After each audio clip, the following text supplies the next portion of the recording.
James Paxton is officially back with the Boston Red Sox to help this team. You are Locked On Red Sox, your daily Boston Red Sox podcast. Craig Breslow, towards the end of last week, finally picked a lane and said that the Red Sox are going to be improving the team at the trade deadline. So far, he has been making some additions, with the biggest one being adding James Paxton back to this rotation. They acquired him in a trade with the Dodgers for infielder Moises Bolivar. He was a minor league infielder, 17 years old, hit .270 with 3 home runs and 19 RBIs with the Dominican Summer League Red Sox. He agreed to a minor league contract with the team in January for a $25,000 signing bonus. So he is not a major piece or anything like that, was not an impactful player that the Red Sox really needed in the organization down the road, especially with the depth that they do have in the system right now. So they didn't really need him anymore. And the price was never going to be that high for James Paxton because he had been DFA'd by the Dodgers.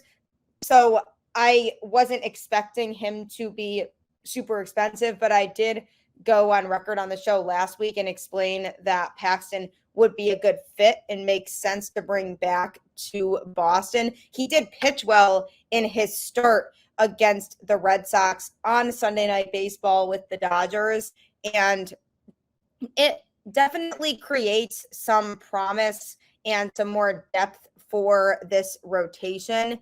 This season, he is 8-2 with a 4.43 ERA over 18 starts. So he hasn't been fantastic per se this season, but he is a back-end starter who can eat innings, which is exactly what the Red Sox need.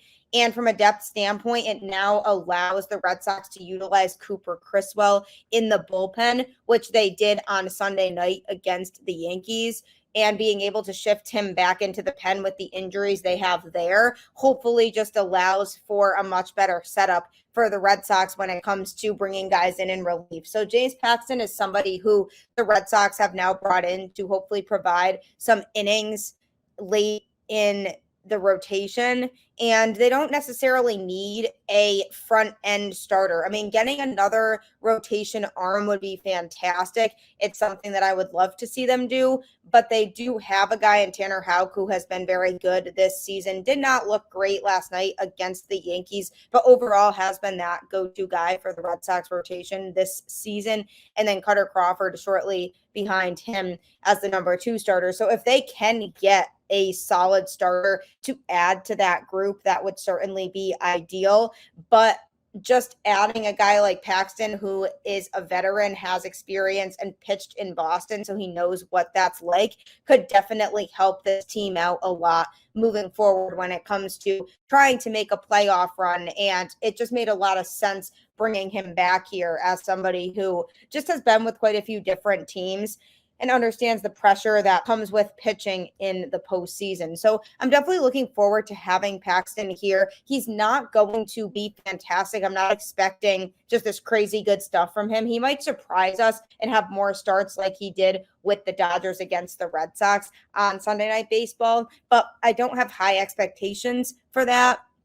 And I feel like he will simply serve as a lower back-end starter who can just provide some rest for the bullpen by having a sense of eating innings and being able to go 6 or 7 innings per start, which would be absolutely ideal. The Red Sox DFA'd pitcher Chase Anderson, who was seriously struggling this year.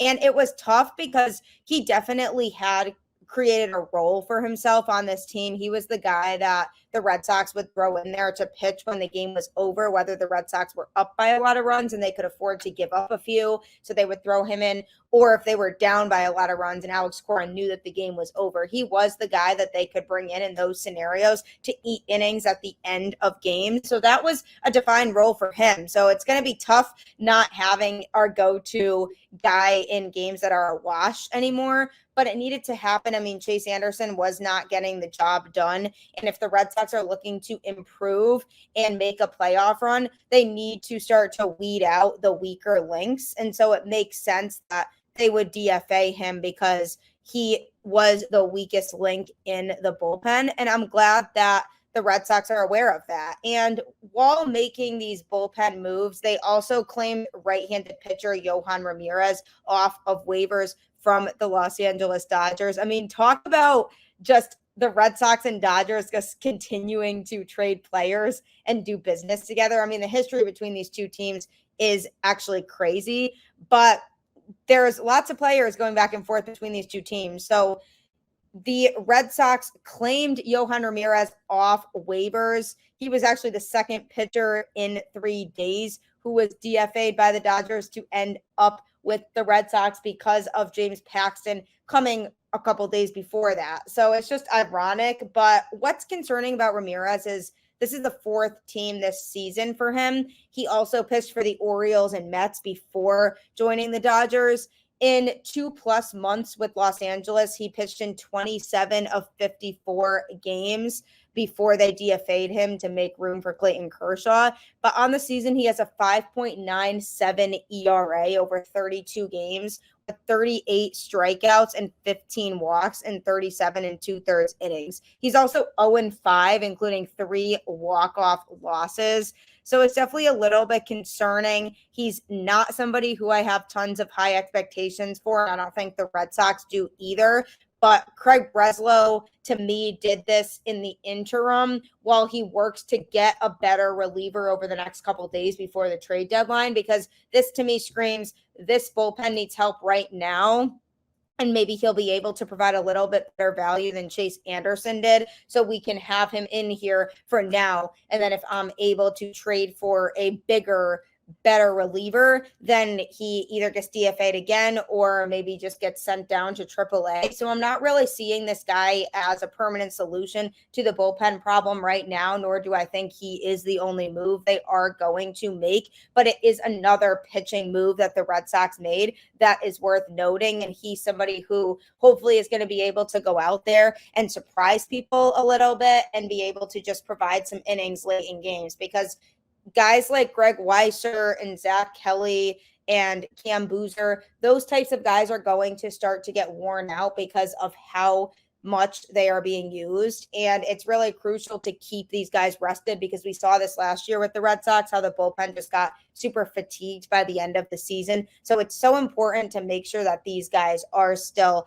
in check and on par with being able to give their best performances. So in order to be able to have them do that, with the combination of Cooper Criswell getting sent back into the bullpen, allowing for James Paxton to come in, and picking up Ramirez, hopefully will just give the Red Sox a little bit more breathing room now that Chase Anderson has been replaced by Ramirez. So lots of moving parts